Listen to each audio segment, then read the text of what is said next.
نحمده ونصلي على رسوله الكريم اما بعد فاعوذ باللہ من الشیطان الرجیم بسم اللہ الرحمن الرحیم۔ عزیز طلباء و طالبات السلام علیکم۔ میں ذیشان کمال سال دوم کے اردو کے لیکچر کے ساتھ حاضر ہوں۔ بچوں، ہم نے گرامر بھی کر لی ہے، آج ہم دوسرا سبق شروع کریں گے، تشکیل پاکستان۔ یہ سبق ایم سی کیوز کے اعتبار سے اہم ہے، خلاصہ بھی آ جاتا ہے۔ تشریح کے لیے اس پورے سبق میں 4 اقتباسات ہیں جو اہم ہیں، اور ان میں سے 2 اقتباسات ہیں جو بہت اہم ہیں۔ تو سبق لینتھی ہے، لمبا ہے، اس لیے جو اقتباسات وہ اہم نہیں ہیں ان کو ہم تیزی سے پڑھیں گے، باقی جو اہم ہیں ان کو ہم ذرا تسلی سے کریں گے۔ بچوں، تشکیل کا لفظی مطلب ہوتا ہے بنانا۔ تشکیل پاکستان کا مطلب ہوا پاکستان کا بنانا۔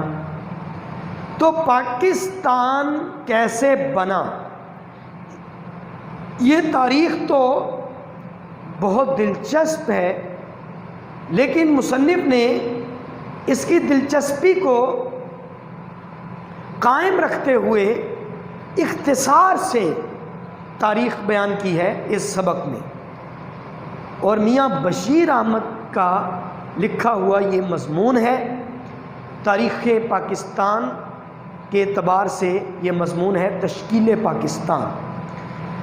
تو میاں بشیر احمد کی جو خوبیاں ہیں وہ سامنے آپ دیکھ سکتے ہیں کہ میاں بشیر احمد مولوی عبدالحق کے ادبی اور قائد اعظم محمد علی جناح کے سیاسی رفیق تھے۔ آپ انجمن اردو پنجاب کے بانی ہیں۔ تاریخ پر آپ کی گہری نظر تھی۔ آپ مضمون نگاری میں بھی مکمل مہارت رکھتے تھے۔ محققانہ انداز، جزیات نگاری، خلوص، پرکاری اور سلاست و روانی ان کے اسلوب کی نمایاں خوبیاں ہیں۔ تو بچوں، پاکستان کا بننا یہ ایک بہت بڑا واقعہ تھا روئے زمین پر، اور یہ واحد مملکت ہے جس کی بنیاد 2 قومی نظریے پر ہے۔ یہ واحد ملک ہے جو اسلام کے نام پر معرض وجود میں آیا، جس نے دنیا کا نقشہ بدلا، اور اس کی بنیاد 2 قومی نظریہ یعنی نظریہ اسلام ہے۔ اور نظریہ اسلام کہاں سے آیا؟ بچوں، رسول اللہ صلی اللہ علیہ وسلم نے، اب توجہ کرنا، اپنے چچا ابو لہب کو خاندان رسالت سے نکال دیا، اور حضرت سلمان فارسی اتنی دور سے آئے، فارس سے، نہ خاندان سے کوئی تعلق تھا، نہ اس علاقے سے، نہ اس خطے سے، لیکن پھر بھی جب وہ آپ صلی اللہ علیہ وسلم کے پاس آ کر اسلام مشرف بے اسلام ہوئے تو رسول اللہ صلی اللہ علیہ وسلم نے فرمایا، سلمان منی من اہل بیت، سلمان مجھ سے ہے اور میرے گھر والوں میں سے ایک ہے۔ یہ کون سی طاقت تھی کہ جس نے اپنے خون کے رشتے کو دور کر دیا، اور ایک ایسا شخص جو نہ خاندان سے تعلق رکھتا ہے، نہ اس خطے سے، نہ اس علاقے سے، نہ اس سرزمین سے، لیکن اس کو رسالت مواب کے خاندان کا ایک فرد بنا دیا۔ اور اس کی وضاحت رسول اللہ صلی اللہ علیہ وسلم نے فرما دی کہ مسلمان کا بھائی ہے، یعنی سرحدیں کچھ نہیں ہیں، مذہب ہی قومیت کی بنیاد ہے۔ اور اس کی وضاحت اپنے دور میں سر سید احمد خان نے بھی کی، علامہ اقبال رحمۃ اللہ علیہ نے بھی 2 قومی نظریہ بھرپور انداز میں پیش کیا، اور قائد اعظم محمد علی جناح نے 2 قومی نظریے کو ثابت کیا اور پاکستان حاصل کیا۔ یہ مسلمانوں کی قربانیاں ہیں اس وطن میں، یہ آسانی سے نہیں ملا، یہ بہت مشکلوں سے حاصل ہوا ہے۔ اور میاں بشیر احمد، ان کا ایک مشہور کلام ہے، ملت کا پاسباں ہے محمد علی جناح، ملت ہے جسم جاں ہے محمد علی جناح، یہ انہی کا لکھا ہوا کلام ہے۔ تو بیٹا، مغلیہ خاندان نے جب برصغیر پر حکومت قائم کی، تقریباً وہ ان کی حکومت 600-700 سال رہی، اور پھر انگریز داخل ہوئے برصغیر میں، سیاحت کے لیے آئے، آہستہ آہستہ انہوں نے تجارت میں حصہ لینا تجارت شروع کر دی یہاں، اور پھر اصلاحات کے نفاذ کے نام پر انہوں نے ملکی سیاست میں بھی حصہ لینا شروع کر دیا اور یہاں اپنے پاؤں جما لیے۔ مسلمان بادشاہوں کی باہمی سازشوں اور آپس میں نفاق اور جھگڑوں کی وجہ سے، اقتدار کی جنگ کی وجہ سے، یا عیش پرستی اور سستی کی وجہ سے، عیاشی کی وجہ سے کیا ہوا کہ مسلمان کمزور ہوتے گئے، تخت پر ان کی گرفت کمزور ہو گئی، اور آہستہ آہستہ ہندوؤں کے ساتھ مل کر انگریزوں نے ایسا ساز باز کیا کہ مسلمانوں سے ان کا تخت و تاج چھین لیا اور خود تخت ہندوستان پر قابض ہو گئے۔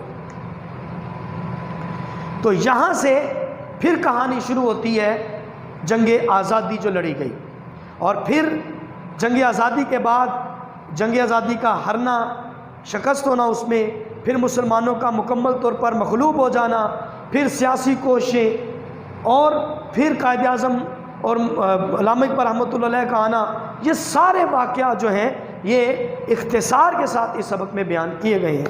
تو پہلا اقتباس ہے، اس کا مطالعہ کرنے کی کوشش کریں گے۔ تو اہم الفاظ میں نے لکھ دیے ہیں۔ تشکیل مطلب بنانا، امرا مطلب امیر کی جمع ہے، امرا سطوت رعب و دبدبہ۔ اب اورنگزیب اور شاہ ولی اللہ کون تھے؟ آپ کے سامنے لکھے ہوئے ہیں۔ اورنگزیب مغلیہ بادشاہ تھے، شاہ جہاں کی یہ تیسرے بیٹے تھے۔ 1618 میں یہ پیدا ہوئے، 1707 میں ان کی وفات ہوئی، اور اصل میں انہی کی وفات کے بعد مسلمانوں پر، بر صغیر کے مسلمانوں پر زوال شروع ہوا۔ یہ نیک بادشاہ، بہت نیک بادشاہ تھے، حتیٰ کہ بچوں یہ قرآن لکھتے تھے اپنے ہاتھ سے، ٹوپیاں بناتے تھے، صفحے بناتے تھے، اور ٹوپیاں اور صفحے بنا کر یہ اپنا روزگار کماتے تھے۔ بہت نیک دل، رحم دل، عدل و انصاف کرنے والے، مساوات پر نظام حکومت قائم کرنے والے بادشاہ تھے۔ ان کی نیکی کی وجہ سے لوگوں نے ان کے بارے میں کیا کہا؟ عالمگیر زندہ پیر، یہ لقب دیا۔ اور اب شاہ ولی اللہ 1703 میں پیدا ہوئے، 1762 میں ان کا انتقال ہوا۔ علم حدیث، فقہ اور تاریخ کے ماہر تھے۔ فارسی میں انہوں نے قرآن مجید کا ترجمہ کیا، اور مسلمانوں کے لیے، خاص طور پہ بر صغیر کے مسلمانوں کے لیے بہت سی دینی خدمات سر انجام دیں۔ اور شاہ عبدالعزیز یہ شاہ ولی اللہ کے بڑے صاحبزادے تھے، پیدا ہوئے 1764 میں اور انتقال ہوا 1823 میں۔ یہ بھی علم حدیث کے ماہر تھے۔ تو بچوں اب ہم شروع کرتے ہیں۔ ہندوستان میں اسلامی حکومت اگرچہ کہنے کو اورنگزیب عالمگیر کی وفات کے 150 سال بعد تک قائم رہی، اصل مسلمانوں پر زوال آیا جب اورنگزیب عالمگیر کا انتقال ہوا، کیونکہ ان کے انتقال کے بعد تخت کے لالچ میں مسلمان آپس میں جھگڑنے لگے، مغلیہ خاندان باہمی نفاق کا شکار ہوا، وہ ایک دوسرے کو قتل کرنے لگے تخت کے لالچ میں، اقتدار کے لالچ میں، اور اقتدار نے ان کو اس قدر اندھا کر دیا کہ بیرونی طاقت جو ان پر مسلط ہونے کو تیار تھی، ان کا دھیان بھی ادھر نہ گیا کہ ان کے ساتھ کیا ہونے والا ہے، اور انگریز یہ فرنگی ان کے ساتھ کیا کرنے والے ہیں۔ انگریز سیاحت کے لیے آ چکے تھے، انہوں نے مسلمانوں میں جب کمزوریاں دیکھیں، وہ اسی موقع کی تلاش میں تھے۔ یاد رکھنا بچوں، یہ یہود و نصارہ کبھی مسلمانوں کے دوست نہیں ہو سکتے، یہ ہمیشہ موقع کی تلاش میں رہتے ہیں کہ کب مسلمان کمزور ہو اور یہ ان پر حملہ کرے، اور مسلمانوں کی کمزوری دیکھتے ہی وہ مسلمانوں پر پرزور حملہ کرتے ہیں۔ اور یہی حال بر صغیر پر مسلمانوں کے ساتھ ہوا کہ عالمگیر کا انتقال ہوا تو مسلمان بادشاہ، جو مغلیہ خاندان کے بادشاہ، آپس میں لڑنے جھگڑنے لگے، ایک دوسرے کا قتل کرنے لگے۔ یوں گرتے گرتے حکومت 150 سال تک قائم رہی، لیکن دراصل حکومت اور عمرہ دونوں کی طاقت اور سطوت 18ویں صدی کے وسط تک ختم ہو چکی تھی۔ تقریباً 1750 تک مسلمانوں کے پاس کچھ نہیں رہا تھا، انگریز رفتہ رفتہ قابض ہو رہے تھے، بس جو بادشاہ تھے وہ بھی برائے نام تھے، اصل حکومت اور اصل اقتدار تو انگریزوں کے پاس تھا، حکم انہی کا چلتا تھا، یہ بادشاہ بھی ان کے حکم کے غلام تھے۔ یعنی جو سیاسی منظرنامہ تھا بر صغیر کا، وہ اورنگزیب کے انتقال کے بعد بالکل بدل گیا تھا۔ 19ویں صدی کے شروع میں مسلمانوں کے سیاسی تنزل کی تکمیل ہوئی۔ 19ویں صدی کے شروع میں یعنی 1800 جب 1 2 3 یہ وہ دور تھا جب مسلمان سیاسی طور پر بالکل زوال، انحطاط اور پستی کا شکار ہو چکے تھے۔